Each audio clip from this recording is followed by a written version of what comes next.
tolerance is concerned, as far as secularism is concerned, India is the best model of secularism.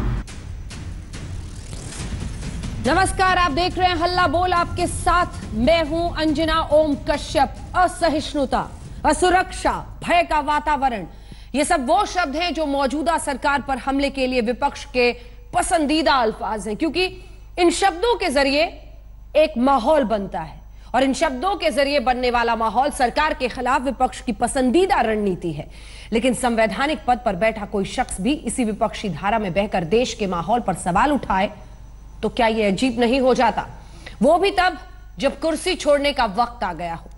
उपराष्ट्रपति हामिद अंसारी ने ठीक यही किया है। कुर्सी छोड़ने के ठीक पहले उन्होंने एक इंटरव्यू में देश का माहौल मुसलमानों के लिए असुरक्षित बता दिया है।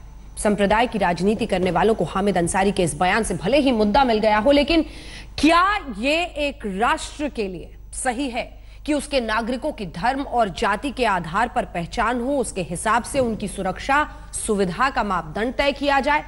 वैसे पूछा तो सरकार से भी जाना चाहिए कि देश को बांटने वाले ऐसे सवालों को सिर उठाने का मौका मिला ही क्यों? जाते जाते ऐसी बात कह गए जिसने कोहराम मचा दिया।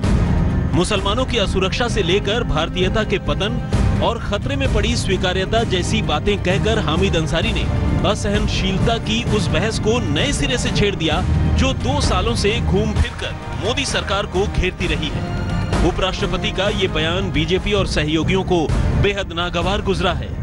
जवाब में तल्खी साफ झलक रही है। शीर्ष संवैधानिक पद पर बैठकर कोई व्यक्ति इस प्रकार की बात करे, ये मैं असहमति प्रकट करता हूँ। इस बयान की निंदा भी करता हूँ और फिर 2-4 घटनाओं के आधार पर देश का आकलन करना ये ठीक नहीं है। बयान से सहमत नहीं हूँ। मुसलमान जितना आज सुरक्षित है इतना कभी सुरक्षित नहीं था। मोदी जब से प्रधानमंत्री बने पूरे हिंदुस्तान में कोई सांप्रदायिक दंगा नहीं हुआ। उत्तर प्रदेश में योगी मुख्यमंत्री बने कोई सांप्रदायिक दंगा नहीं हुआ।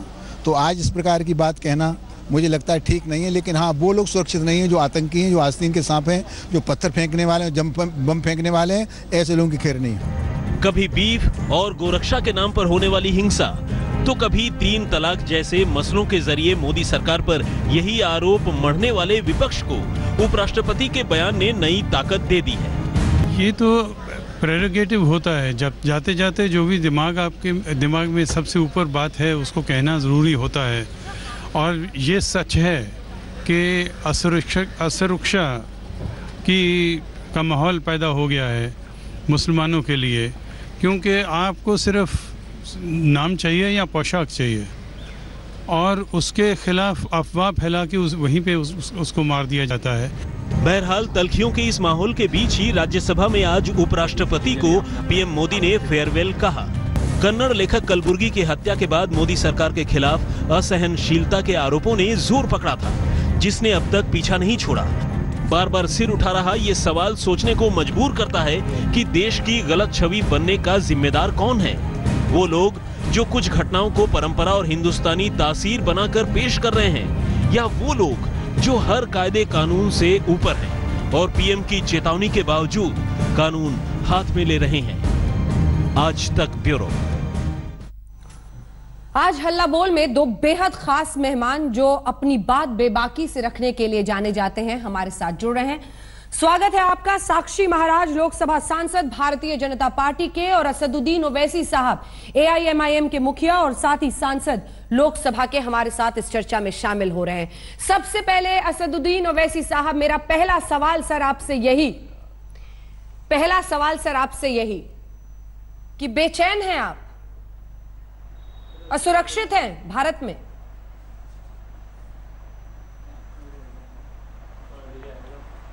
बिल्कुल मैडम, मैं आपकी बात से मुत्तफिक हूँ। यकीनन हिंदुस्तान का जो हिंदुस्तानी मुसलमान है वो अपने आप को इनसिक्योर फील कर रहा है। और हामिद अंसारी साहब ने जो बात कही है उन्होंने बहैसियत मुसलमान नहीं कही है, बहैसियत वाइस प्रेसिडेंट ऑफ इंडिया कही है। वो कोई पॉलिटिशियन नहीं है, वो एक कॉन्स्टिट्यूशनल पोस्ट पर है और उनको अपनी राय रखने का पूरा इख्तियार हासिल है। अब ये सरकार का काम है कि वो इसका सीरियसली नोट ले और जो भी रेक्टिफिकेशन स्टेप्स लेना है वो लें और इसको दूर करें, क्योंकि आए दिन जो वाक़यात पेश आ रहे हैं उससे यकीनन अगर हामिद अंसारी जैसा शख्स जो पॉलिटिशियन कभी नहीं रहा, जो दिल्ली में सिक्योरिटी में रहता है, अगर वो ये बात कहने पर मजबूर हो जाते हैं तो फिर इसमें सरकार को और हम तमाम को संजीदगी के साथ गौर करने की ज़रूरत है। और मैं आपको एक आखिरी बात बताना चाह रहा हूँ कि हामिद अंसारी साहब ने अपने 10 साल के टेन्योर में 530 स्पीचेस दी हैं, 530 स्पीचेस दी हैं, और कहीं पर भी उन्होंने और ये नहीं कहा कि ये बात है वो बात है, हमेशा सच्चाई को बयान किया। और उस जिस इंटरव्यू का आप जिक्र कर रहे हैं मैडम, उसमें हामिद अंसारी साहब ने कहा कि मैंने प्राइम मिनिस्टर से भी इसका जिक्र किया, मैंने काउंसिल ऑफ मिनिस्टर्स को भी बात बताई। जब उनसे पूछा गया आपने क्या कहा बताइए, तो उन्होंने कहा ये प्रिविलेज है, मगर मैंने उनको इन्फॉर्म किया इस बात है। अगर इसके बावजूद भी अगर बीजेपी और संघ परिवार उनको कंडेम करती है तो बहुत अफसोस की बात है। होना तो ये चाहिए था कि अंजना ओम कश्यप के शो पर एक हिंदू आकर बैठता और हामिद अंसारी की बात की तायीद करता, मगर आप खुद देख लीजिए कि मुल्क का माहौल ऐसा है कि आपको एक मुसलमान को बुलाना पड़ा हामिद अंसारी के बयान को डिफेंड करने के लिए। इससे बड़ा कम्युनलिज्म और क्या हो सकता है, आप खुद सोच लीजिए। लेकिन ये जरूर हम जानना चाहते थे कि वो बेचैनी क्या है, उस पर मैं जवाब आपसे लूंगी। लेकिन क्या साक्षी महाराज जी आप आज हल्ला बोल में आज तक पर बैठकर प्रशंसा करेंगे हामिद अंसारी के उस बयान का? क्योंकि वो वैसे जी कह रहे हैं कि आपको प्रशंसा करनी चाहिए, उन्होंने देश की सच्चाई रखी है। साक्षी महाराज।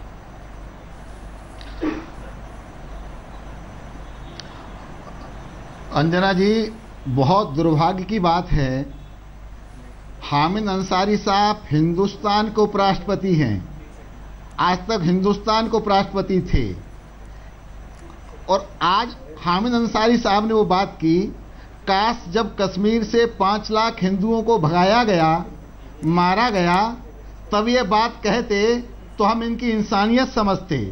केरल में हिंदुओं का कत्लेआम होता है, बंगाल में हिंदुओं का कत्लेआम होता है, उसके ऊपर उन्होंने कुछ कहा होता तो हम समझते कि हाँ अपने आप में सही हैं। लेकिन आज ये बात कह रहे हैं तब जब 10 साल तक संवैधानिक पद पर बैठने के बाद, 10 साल तक खूब मलाई खाने के बाद, आज जब वहां से उतर रहे हैं तब उनको असुरक्षा की भावना महसूस हो रही है। अंजना जी, सारे विश्व में अगर मुसलमान कहीं सबसे ज्यादा सुरक्षित है तो उस देश का नाम है हिंदुस्तान। और जब से नरेंद्र भाई मोदी देश के प्रधानमंत्री बने हैं, सारे हिंदुस्तान में दंगे के नाम पर, सांप्रदायिक दंगे के नाम पर एक भी मुसलमान की कहीं हत्या नहीं हुई है।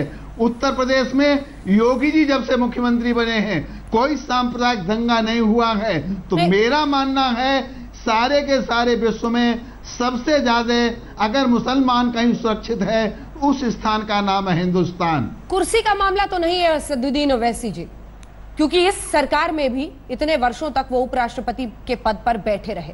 अगर ये वाकई इतनी बड़ी चिंता है इस देश में तो पद पर रहकर उस पूरे मामले को सामने लाने की कोशिश भी तो होनी चाहिए। सवाल मेरा आपसे यह है कि हिंदुस्तान में मुस्लिम नेता के नाम पर हमने हमेशा मोहरों को आगे आते हुए देखा है, अपनी अपनी राजनीति और सियासत को आगे ले जाते लोगों को देखा है। कौन है जो सही मायने में उसको स्तर पर ले जाता हुआ आज दिखाई देता है?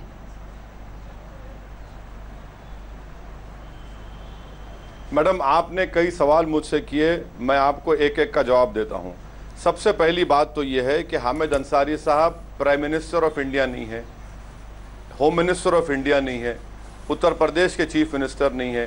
तो एज बहैसियत वाइस प्रेसिडेंट उन्होंने कई मरतबा इन तमाम वाक़यात का जिक्र प्रधानमंत्री से और काउंसिल ऑफ मिनिस्टर्स से किया। वो कॉन्स्टिट्यूशन में उनको इस बात की इजाज़त नहीं है, मगर उन्होंने अपने इंटरव्यू में कहा कि मैंने ये तमाम बातों को कहा। और जब उनसे सवाल किया गया कि क्या सेंस ऑफ इनसिक्योरिटी है मुसलमानों में, तो उन्होंने कहा यस। और फिर जब उनसे कहा गया कि are they feeling not wanted, तो उन्होंने कहा कि I would not go that far. फिर उनसे पूछा गया कि अल-कायदा और आईसिस में जा रहे हैं, तो कहा कि मुसलमान हिंदुस्तान के यूनिक हैं। सो जेनरिस का लफ्ज़ इस्तेमाल किया। आप ये बात समझिए कि अगर गुलाम मोहम्मद को किसी और गांव के लड़के ने बच्ची भगा कर ले गया, उसको मारा गया यूपी में। नजरुल हसन जो अलीगढ़ के रेलवे स्टेशन पर बुर्खा पहनकर पकड़ा गया, और इसलिए बुर्खा पहना क्योंकि उसको डर था कि उसको कोई मॉब लिंच ना कर दे। ये तमाम वाक़यात हो रहे हैं, सरकार इसको राइट स्पिरिट में क्यों नहीं लेती? और मैं बीजेपी के जो एमपी हैं उनसे कहूँगा कि वो ज़रा टाइम निकाल कर 530 स्पीचेस हैं, 3 साल के स्पीचेस पढ़ लें। पिछले 6 महीने में हामिद अंसारी ने अटल बिहारी वाजपेयी को कोट किया, हामिद अंसारी ने कश्मीर के बारे में जिक्र किया, बल्कि नेशनल लॉ यूनिवर्सिटी जो गए उसमें कश्मीर का जिक्र किया, उसमें उस बात का जिक्र था कि वहां पर क्या हो रहा है। अगर आप उन चीजों का नोट नहीं लेंगे, पढ़ेंगे नहीं और अपनी इग्नोरेंस, एरोगेंस और अपनी जहालत का इजहार सिर्फ इसलिए कर रहे हैं कि वो मुसलमान हैं, मैं आपसे कह रहा हूं कि छोड़ दीजिए वो जो कह रहे हैं। अगर और सारी दुनिया में हिंदुस्तान के वाकयात रिपोर्ट होते हैं, हम कोई नॉर्थ कोरिया तो नहीं है, हमारा कोई प्रधानमंत्री किम जोंग तो नहीं है, हमारी एक जमहूरियत है और देश में जो कुछ हो रहा है वो सारी दुनिया में मीडिया में रिपोर्ट होता है। और इसको हम क्यों जोड़ रहे हैं? मैं यही कह रहा हूं कि अगर हामिद अंसारी मुसलमान नहीं होते और कोई हिंदू इस बात को जिक्र करता तो क्या इतना बड़ा बवाल होता? नहीं होता। साक्षी जी, ये कम्युनलिज्म है जिसको हमको समझने की जरूरत है। साक्षी जी। जी अंजना जी, मैं साफ कहना चाहूंगा कि हामिद अंसारी साहब भारत के 10 साल तक उपराष्ट्रपति रहे। मुझे 2 शंका हैं, 2 बातें लग रही हैं, क्योंकि कांग्रेस शासन में बहुत भ्रष्टाचार रहा है। ये 10 साल तक उपराष्ट्रपति रहे हैं, निश्चित रूप से कुछ न कुछ डिपार्टमेंट में कदाचार हुआ होगा और मोदी ऐसे हैं किसी को छोड़ते भी नहीं हैं। हो सकता है कुछ जांच हो, उससे घबरा गए हो। नंबर 1 तो ये। नंबर 2 ये कि भारत के उपराष्ट्रपति हैं, ये मुसलमानों के उपराष्ट्रपति नहीं थे। और यही वही हामिद अंसारी साहब हैं जिन्होंने मोदी के साथ आरती की थाली पकड़ने से इनकार कर दिया था।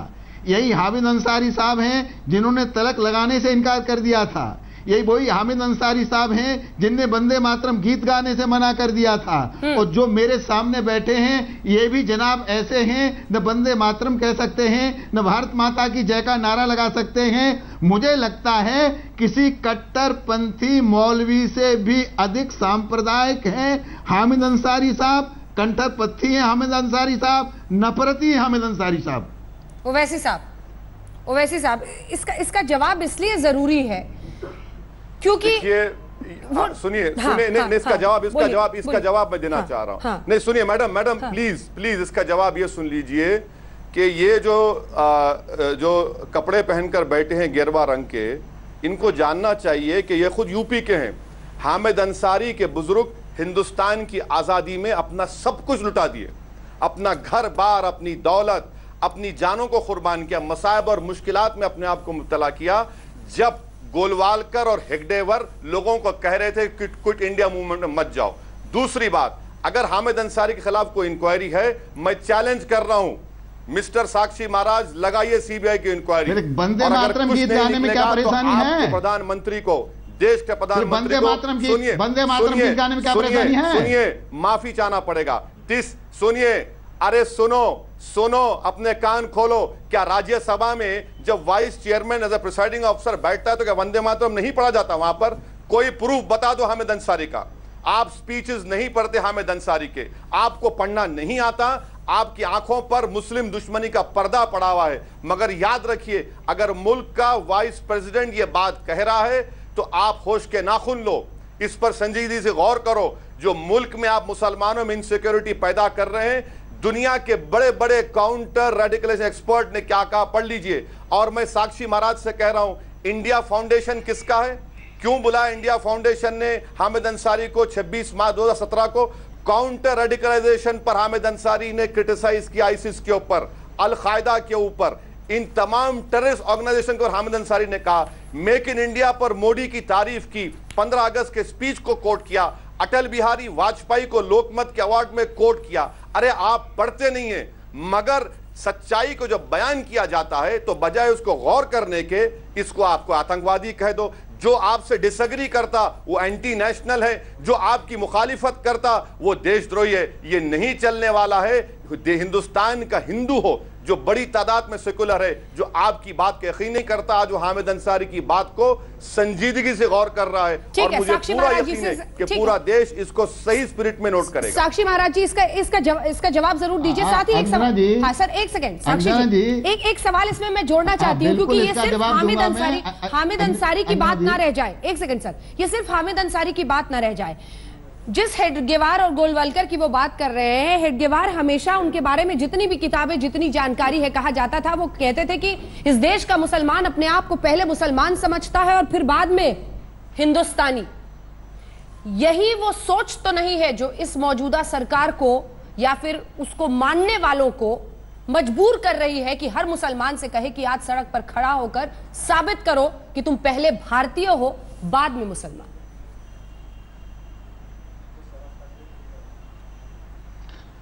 अंजना जी, ओवैसी जी के उत्तर में से एक प्रश्न निकलता है। इन्होंने कहा कि संवैधानिक पद पर बैठे हुए हामिद अंसारी साहब ने दर्जनों बार मोदी जी की प्रशंसा की, सरकार की कई योजनाओं की प्रशंसा की, पर प्रश्न ये खड़ा होता है कि आज उतरने से पहले 10 साल तक आप बैठे रहे, 3 साल तक मोदी की सरकार की प्रशंसा करते रहे, सुरक्षा भाव आपके अंदर आता रहा, और आज जैसे ही आप उतरने वाले हैं तो आपको असुरक्षा दिखाई देने लगी। जहां तक हेडगेवार का प्रश्न है, वो जो कहते थे, मुझे लगता है इसमें अधिक सच्चाई है कि मुसलमान पहले अपने को मुसलमान समझता है, भारतीय नहीं समझता। हम समझते ये हैं, देश का तकाजा है, पहले भारतीय हैं। इस देश में हिंदू मुसलमान दोनों आजादी की लड़ाई मिलकर के लड़े थे। मुझे लगता है दर्द कुछ और है। मोदी जी प्रधानमंत्री भारत के हैं, सारे विश्व में उनका डंका बज रहा है और मुस्लिम कंट्रीज में बेहद लोकप्रिय होते चले जा रहे हैं। अब तो दुबई में मुस्लिम महिलाएं राम नाम के संकीर्तन करने लगी हैं, तो कुछ लोगों के जो सांप्रदायिक लोग हैं उनको अपने पैर उखड़ते हुए दिखाई दे रहे हैं। पूरा माहौल बदला जा रहा है। मुझे लगता है इस्लाम वालों को बहुत समय तक कट्टरपंथी बहका नहीं पाएंगे। यही दर्द हो सकता है ओवैसी साहब का, यही दर्द हो सकता है हामिद अंसारी साहब का। ओवैसी जी, इस डर पर क्या कईयों की राजनीति चलती है? अब सीधा सवाल आपसे। मैडम, मैं एक सेकंड सर, एक सेकंड।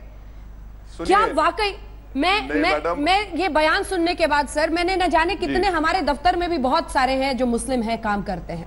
मैं गई उनसे, मैंने पूछा बेचैन हो क्या भाई, असुरक्षित हो क्या? ज्यादातर का जवाब, ज्यादा क्या सभी ने मुझे कहा, अरे नहीं, ये तो पॉलिटिक्स है मैडम। यही है सवाल कि क्या इस देश के एक हिस्से की राजनीति, जिसको मुखौटा तो सेक्युलरिज्म का पहनाया जाता है, वो मुसलमानों के डर और खौफ पर जिंदा है और उसी को बढ़ाने की ये कोशिश है। सीधा सवाल है। सीधा जवाब यह है कि जो लोग आपके पास काम कर रहे हैं उनको पहली तारीख को तनख्वाह लेकर जाना है, और कोई भी हेडलाइंस टुडे में अंजना कश्यप से पंगा लेकर नौकरी पे नहीं रह सकता, क्योंकि आप एक बड़ी मशहूर और स्टार एंकर है, और उसी की वजह से आज तक को आपकी वजह से टीआरपी आती है। सुन लीजिए मेरी बात। अब दूसरी बात यह है कि आपने हेगडेवर की बात की। मैं आपको कह रहा हूं कि गोलवालकर ने तो उससे आगे कहा। मैडम, आपने सच कहा हेगडेवर के बारे में। गोलवालकर ने कहा कि मुसलमान, क्रिश्चियन और कम्युनिस्ट ये कभी भी हिंदुस्तानी नहीं हो सकते। तीसरी बात यह है कि हामिद अंसारी साहब कोई पॉलिटिकल पार्टी ज्वाइन करने वाले नहीं हैं। एक ऐसा शख्स जिसने हमारे मुल्क की खिदमत की, बड़े बड़े देशों में एम्बेसडर रहा, आज अगर वो इस बात को महसूस करके कहता है, और कहा यह है कि प्राइम मिनिस्टर को भी कहा, काउंसिल ऑफ मिनिस्टर्स को भी कहा, उसके बावजूद भी अगर सरकार उसका नोट नहीं लेती, मैं आपसे ईमानदारी के साथ कह रहा हूं कि मुसलमानों में यकीनन एक सेंस ऑफ इनसिक्योरिटी है। ये सरकार का काम है कि उसको दूर करें। सिर्फ महज जुमलाबाजी से नहीं होने वाला है। देश में राष्ट्रपति, उपराष्ट्रपति तमाम पदों पर मुस्लिम पहुंचे हैं। जिस देश में आज मुसलमानों की तरक्की हो रही है, वो तमाम उन पदों पर पहुंच रहे हैं, और हमने देखा है पिछले कई वर्षों से खुद उपराष्ट्रपति भी इसी सिस्टम से बनकर निकले ना, इसी सिस्टम से बनकर निकले हामिद अंसारी। मैडम सुनिए, किसी मुसलमान को प्रेसिडेंट और वाइस प्रेसिडेंट बनना बहुत आसान है, मगर किसी मुसलमान को अगर टेररिज्म का चार्ज लग जाए तो 10 साल जेल में रहना पड़ता है। अगर किसी नौजवान बच्चे को गाय के नाम पर मारा जाता है तो कोई ट्रेन में बचाने के नहीं आता। अगर कोई मुसलमान अपनी जान बचाने के लिए बुर्का पहन रहा है, इसके जिम्मेदार कौन है? मैं आपसे रिक्वेस्ट ये कर रहा हूं कि आप सिस्टम की बात कर रहे हैं। इस सिस्टम ने क्या किया पढ़ लीजिए।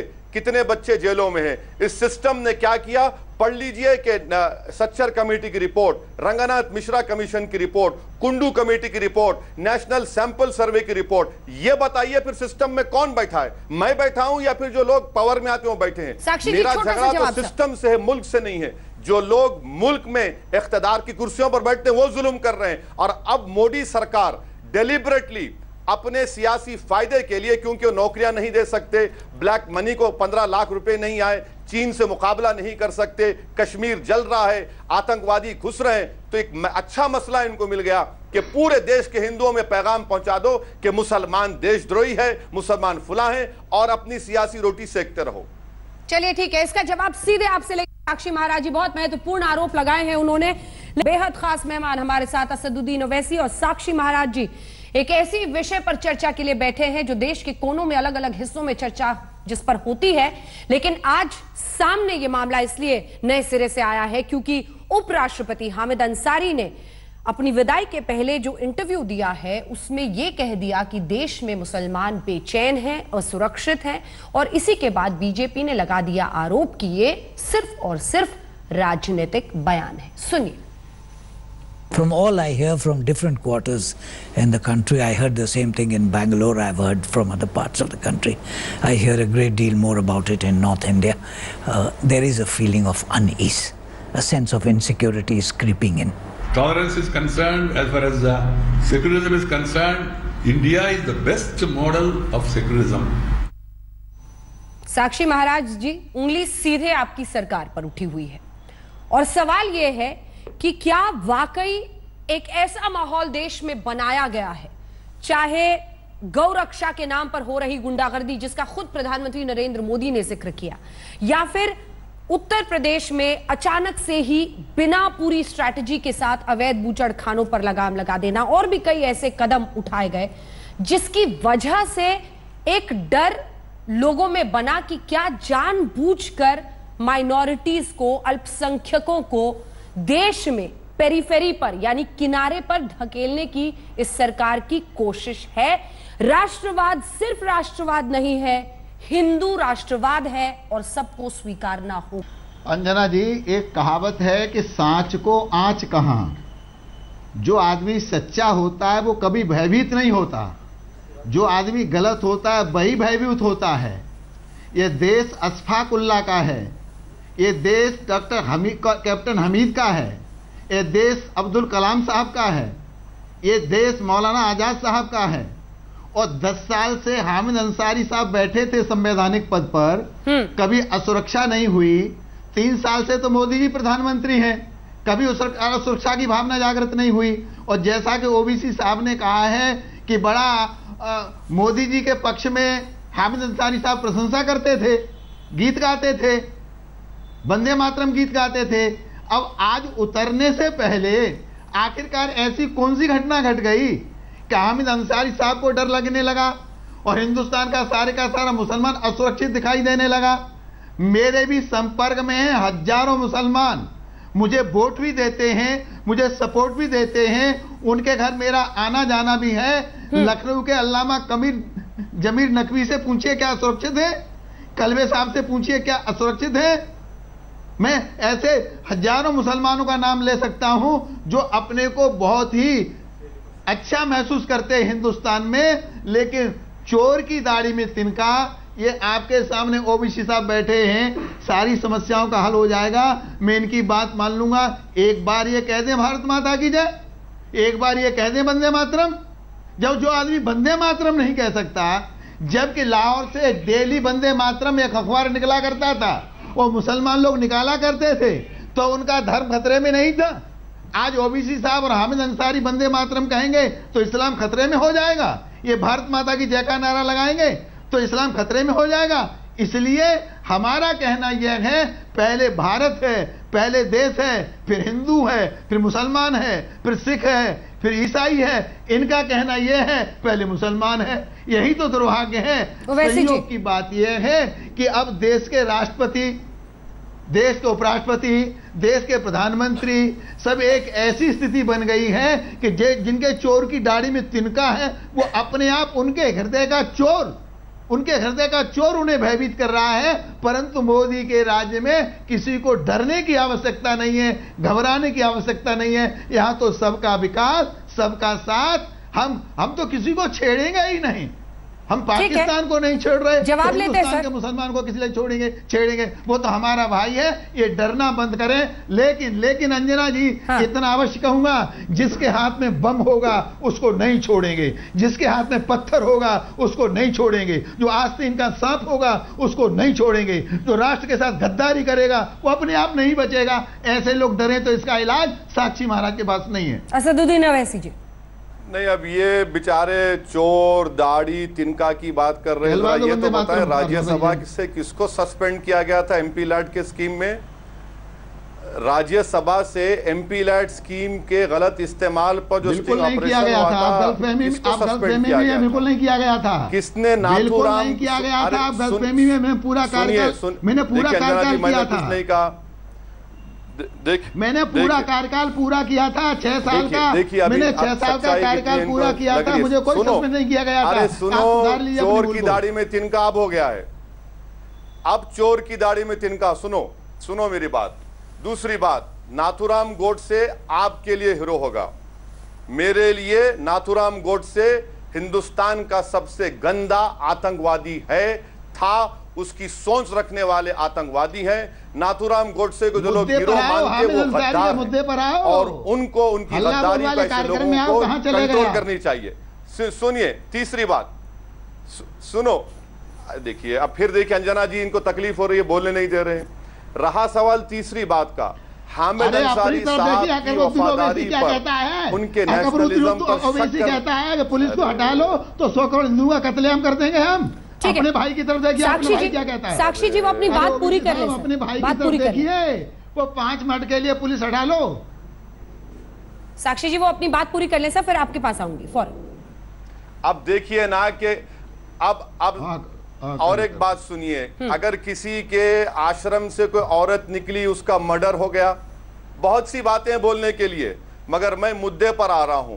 मुद्दा यह है कि मोदी सरकार डेलिबरेटली मुसलमानों में खौफ को पैदा कर रही है और खौफ की राजनीति कर रही है। और ऐसे कई वाकयात हैं। कोई कल्बे जवाद या असदुद्दीन ओवैसी की फिक्र मत करिए। जो आम मुसलमान जो ट्रेन पर जाता है, जो आम नौजवान ईद के कपड़े खरीद की खुशियां नहीं मना सकता, जो हाफिज कुरान है उसको मार देते हैं, जो गुलाम मोहम्मद को मारा गया उत्तर प्रदेश में, ऐसे कई वाकयात हैं। हामिद अंसारी साहब ने जो बात कही है, एक एक लफ्ज सच्चाई पर मुबन्नी है, और उसको मुसलमान के तौर पर नहीं बल्कि वाइस प्रेसिडेंट के तौर पर देखने की जरूरत है, और सरकार को करेक्टिव स्टेप्स लेने की जरूरत है। और मुझे देशभक्ति का दर्स लेने के लिए नाथूराम गोडसे की जरूरत नहीं है। मुझे गलत एक सवाल सर मुझे पूछने दे ओवैसी जी, आपसे एक सवाल मुझे पूछने दे। ऐसा नहीं है कि पहली बार सर अंसारी साहब ने पहली बार नहीं लिया है, इससे पहले भी जब वो पंजाब यूनिवर्सिटी के दीक्षांत समारोह में गए थे तो उन्होंने कहा था कि विश्वविद्यालयों की स्वतंत्रता को संकीर्ण विचारों के आधार पर चुनौती दी जा रही है, किसी को भी खामोश नहीं रहना चाहिए, इस तरह की बातें वो करते आए हैं। हम सब भी जानते हैं कि उनका पॉलिटिकल अफिलिएशन यानी राजनीतिक झुकाव किस तरफ रहा है। सवाल बहुत गंभीर है और वो ये है कि बतौर उपराष्ट्रपति विदाई से पहले अगर वो ये कह रहे हैं तो क्या राजनीति फैलाने की कोशिश हो रही है नए सिरे से? क्योंकि हमने देखा है इस तरह के पदों से हटने के बाद लोग अगले पद की तरफ बढ़ने के लिए भी कोशिश करते हैं। सर मेरा सवाल आपसे बहुत सिंपल है, मुसलमानों में डर है, खौफ है, बोल बोल कर आप लोग क्या उसी आग को हवा नहीं दे रहे जो आपका आरोप है कि वो लगा रहे हैं? क्या आप उस डिवाइड को और बढ़ा नहीं रहे समाज में? क्योंकि आरएसएस वर्कर राजेश भी केरल में मारा जाता है, कई जगहों पर लॉ एंड ऑर्डर की वजह से भी झारखंड में इस तरह की लिंचिंग की वारदातें हो रही हैं, लेकिन सबको क्या धर्म का रंग देकर पहले फैशन फैलाया असहिष्णुता का, अब फैशन फैलाएंगे असुरक्षा का। क्या इससे आप भी उसी आग को हवा नहीं दे रहे? सबसे पहली बात, आप बिल्कुल गलत हैं। केरल में जो कुछ हो रहा है मैं कंडेम करता हूं। राजेश के मर्डर में और जुनैद और अखलाक के मर्डर में क्या है? राजेश का मर्डर एक पॉलिटिकल मर्डर है। इखलाक और जुनैद का मर्डर एक रिलीजियस मर्डर है। वहां पर बीजेपी का, आरएसएस का होने की बिना पर मारा गया, यहां पर मुसलमान उसके रिलीजन के ऊपर मारा गया। तो इसको डिफरेंशिएट करने की जरूरत है। दूसरी बात, हामिद अंसारी ने अगर पंजाब यूनिवर्सिटी में कहा तो बिल्कुल सही है, यूनिवर्सिटीज ऑटोनोमस होना चाहिए, यूनिवर्सिटीज में लोगों को फ्री थिंकिंग कांग्रेस के वक्त पर था, इसमें गलत बात नहीं। ठीक है, कांग्रेस के वक्त पर था। नहीं ओवैसी साहब, कांग्रेस के वक्त पर था, तब क्यों नहीं बोलते थे हामिद अंसारी? क्या यह सच्चाई नहीं है कि इस देश में चाहे पश्चिम बंगाल हो, चाहे जेएनयू हो, अलग अलग यूनिवर्सिटीज में हमने देखा है वामपंथियों का किस तरह से बोलबाला रहा है, कांग्रेस से जुड़े हुए लोगों का किस तरह से बोलबाला रहा है। अरे छोड़िए सेंसर बोर्ड, सेंसर बोर्ड, सुनिए, बड़े बड़े ऑर्गेनाइजेशंस जो सत्ता में रहता है उस वक्त नहीं बोलते हैं। अगर एंकर ने आप प्रॉब्लम यह है कि 530 स्पीचेस में कितने स्पीचेस पढ़ी आपने बताइए? मैंने 210 स्पीचेस पढ़ी हामिद अंसारी के, जिसमें यूपीए के दौर के मैंने 50 स्पीचेस पढ़ी, उसमें भी उन्होंने उनको क्रिटिसाइज किया है जिसको आप कह रहे हैं। मुसलमानों को कहा कि आप वक्त के साथ, हालात के साथ देखिए दुनिया कहां पे जा रही है। ट्रिपल तलाक के बारे में उन्होंने कहा है, आप लोग पढ़ते नहीं हैं। अब अनफॉर्चुनेटली क्या है कि अगर कोई मुसलमान किसी मुसलमान के बारे में बात कर दे कि इनसिक्योरिटी है, वो आतंकवादी हो गया। अरे आप हामिद अंसारी के क्रेडेंशियल्स पर क्वेश्चन कर रहे हैं मैडम, इससे बड़ी अफसोसनाक बात क्या हो सकती है? जिसका पूरा घराना असदुद्दीन ओवैसी पर क्रिटिसिज्म जायज है। मैं गंदा आदमी हूं, हो सकता है कि जैसा वो कह रहे हैं मैं चोर हूं, ठीक है, मगर खुदा के लिए हामिद अंसारी को तो पहचानिए, वरना ऐसे पढ़े लिखे लोग कहां पर आएंगे फिर आपके पास? सर्वपल्ली राधाकृष्णन के बाद अगर हिंदुस्तान को कोई स्कॉलर, इंटेलेक्चुअल वाइस प्रेसिडेंट मिला तो हामिद अंसारी मिला, इसके बाद नहीं मिलेगा। इसके बाद आपको खाली वन लाइनर मिलेंगे, ट्रिपल सी, 444 मिलेंगे। एक स्कॉलर अगर ये बात को कह रहा है तो ये वक्त का हुकूमत को संजीदगी से गौर करने की जरूरत है। मैं फिर से कह रहा हूं कि हामिद अंसारी ने सच्चाई को बयान किया, मुसलमानों में खौफ का माहौल पैदा हो रहा है। और अंजना जी जितने काउंटर रेडिकलाइजेशन एक्सपर्ट है उनको कभी बुलाकर पूछ लीजिए कि अगर इनसिक्योरिटी पैदा होगी तो इसका रिजल्ट क्या निकलेगा। साक्षी जी 2 लाइन में इसका जवाब, जो आपके हां में हां मिलाए वो तो देशभक्त, जिसने जरा भी सर उठा दिया वो देशद्रोही।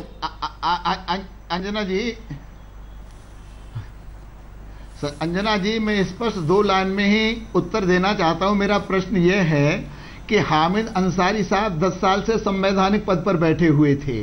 ये जो मान भाव आपके सामने बैठे हैं हजरत, ये कहते हैं कि बतौर वाइस प्रेसिडेंट उनका बयान है, तो बतौर वाइस प्रेसिडेंट 10 साल तक वो क्यों नहीं बोले थे? किसी ने उनके मुंह पे ताला लगा दिया था क्या?